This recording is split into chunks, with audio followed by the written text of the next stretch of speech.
Hello, எல்லாரும் எப்படி இருக்கிறீங்க? நான் இன்னைக்கு கொத்து பராத்தா எப்படி செய்யறது அப்படின்னு தான் காட்ட போறேன். இதுக்கு நான் என்ன யூஸ் பண்ண போறேன்னா, இந்த ஃப்ரோசன் கடும்ப பராத்தா இருக்கு இல்லையா, அதுதான் யூஸ் பண்ண போறேன்.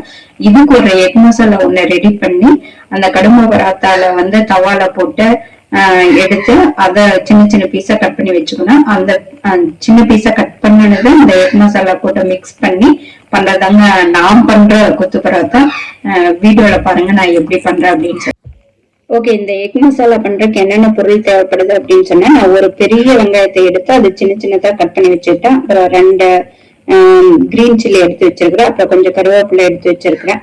அதுக்கப்புறம் ஒரு பெரிய தக்காளி எடுத்து கட் பண்ணி வச்சிருக்கிறேன். இந்த தக்காளி நல்லா கனிஞ்ச தக்காளியா இருக்கிற மாதிரி பாத்துக்குங்க. அதுக்கப்புறம் இஞ்சி பூண்டு பேஸ்ட் அரைச்சு வச்சிருக்கிறேன். அதுக்கப்புறம் ஒரு 5 எக் எடுத்து வச்சிருக்கிறேன். அதுக்கப்புறம் இதுக்கு என்னென்ன மசாலா போட போறேன் அப்படின்னு சொன்னா, கொரியாண்டர் பவுடர் ஒரு 1/2 டேபிள் ஸ்பூனு, அப்புறம் சில்லி பவுடர் ஒரு 1/2 டேபிள் ஸ்பூனு. இது உங்களோட காரத்துக்கு தகுந்த மாதிரி நீங்க அட்ஜஸ்ட் பண்ணிக்கலாம்.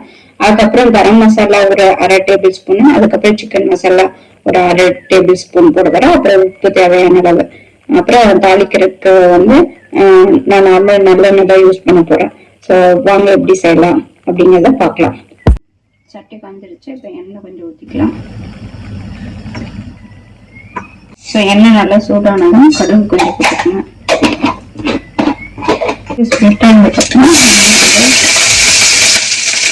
ஆனியன் ஆட் பண்ணிக்கணும். ஆனியனும் கிரீன் சில்லி. ஸோ ஆனியன் நல்லா வதங்குறதுக்கு நம்ம கொஞ்சம் சால்ட்டு கொஞ்சம் ஆட் பண்ணிக்கலாம். கொஞ்சோண்டு சால்ட்டு தான் ஆட் பண்ணுறேன். கருவேப்பிலையை ஆட் பண்ணிக்கலாம். லைட்டா இந்த கோல்டன் ப்ரௌன் வர வரைக்கும் நம்ம அந்த வெங்காயத்தை வதக்கிக்கணும். வெங்காயம் இந்த கலர் வந்துச்சு, லைட்டா ப்ரௌன் ஆகுது. இந்த டைம்ல நம்ம இஞ்சி பூண்டு பேஸ்ட் ஒரு 1 டேபிள் ஸ்பூன் ஆட் பண்ணா போதுங்க. பேஸ்ட் 1 டேபிள் ஸ்பூன் ஆட் பண்ணிருக்கேன். ஓகே, இப்ப நல்லா பச்சை வாசம் போயிடுச்சு. இந்த டைம்ல நம்ம கட் பண்ணி வச்சிருக்க தக்காளியை சேர்த்திக்கிறோம். தக்காளி நல்லா வதங்கணும். ஸோ அது வரைக்கும் வெயிட் பண்ணலாம். நாங்கள் இந்த மசாலா ரெடி ஆகிட்டு இருக்கிற டைம்ல நான் அந்த கொத்து பராத்தா இருக்கு இல்லையா, அதை தோசைக்கல்ல போட்டு எடுத்துக்கிறேன். ஸோ அதை எப்படி பண்றதுங்கிறதையும் காட்டுறேன். நான் சொன்னேன் இல்லையா, இந்த ரொட்டி பராத்தா தாங்க இந்த ஃப்ரோசனா கிடைக்கும். நான் இதுதான் யூஸ் பண்ண போறேன். இதை தோசைக்கல்ல போட்டு எடுத்து சின்ன சின்ன பீஸா கட் பண்ணி வச்சுக்கலாம். நீங்க அந்த பராத்தா வெளியில எடுக்கும்போது எல்லா இதையும் எடுத்து வெளியில வச்சிடாதீங்க.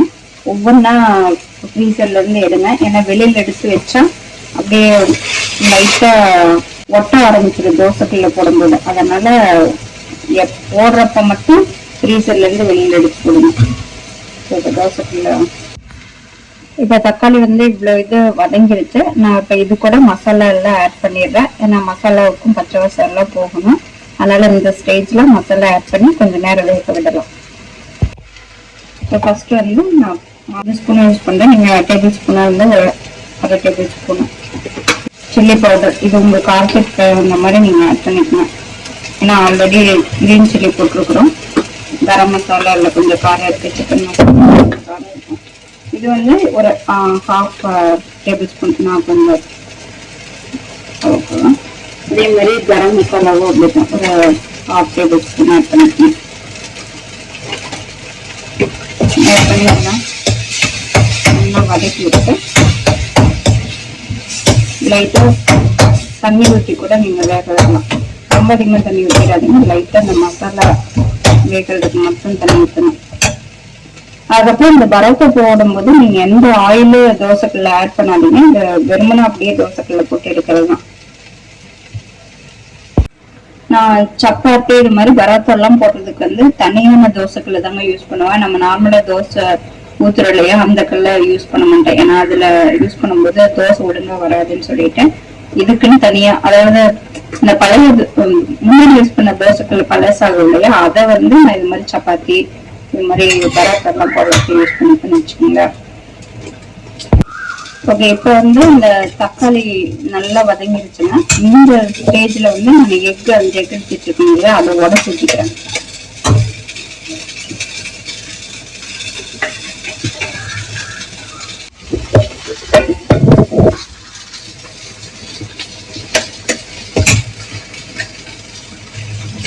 நல்லா ஒரு சுற்றி நல்லா கலக்கி விட்டுருங்க.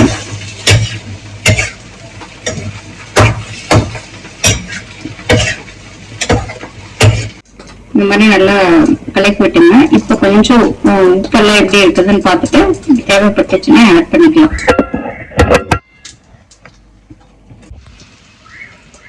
இப்போ இந்த ஸ்டேஜ்ல நம்ம வந்து ஆஃப் பண்ணிடலாம். ரொம்ப வர வரன்னு நீங்க வறுத்தெடுத்துடாதீங்க.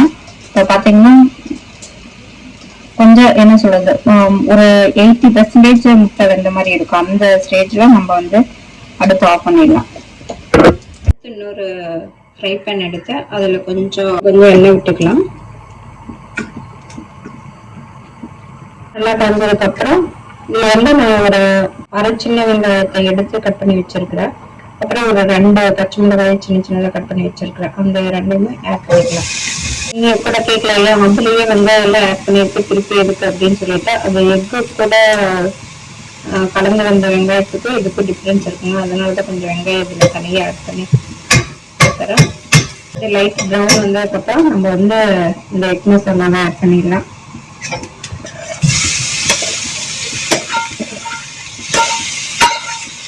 அது பிறகு நம்ம இது பாருங்க, சப்பாத்தி எல்லாம் இது மாதிரி கட் பண்ணுறதுனா கையிலேயே நான் பிச்சு போட்டுக்கிட்டேன். உங்களுக்கு என்ன சைஸ் வேணுமோ அது மாதிரி பிச்சு போட்டுக்கலாம். இது மாதிரி கொஞ்சம் சின்ன சின்னதாக இருந்துச்சுன்னா நல்லா இருக்குன்னு வச்சுக்கோங்களேன். நல்லா கலந்து லைட்டா சூடாகிற வரைக்கும் நீங்க குக் பண்ணீங்கன்னா போதும். அவ்வளவுதாங்க, ஒரு சுவையான மசாலா பரோட்டா ரெடி ஆயிடுச்சு. நீங்க கொத்து பரோட்டான்னு சொல்ல முடியாது, ஏன்னா நான் கொத்தெல்லாம் கிடையாது, மசாலா பரோட்டான்னு சொல்லிட்டேன். எக் மசாலா பரோட்டா ரெடி ஆயிடுச்சு. நீங்களும் இதை ட்ரை பண்ணி பார்த்துட்டு எப்படி இருக்குன்னு சொல்லுங்க. லைக் பண்ணுங்க, பிடிச்சிருந்தா லைக் பண்ணுங்க, ஷேர் பண்ணுங்க, சப்ஸ்கிரைப் பண்ணுங்க.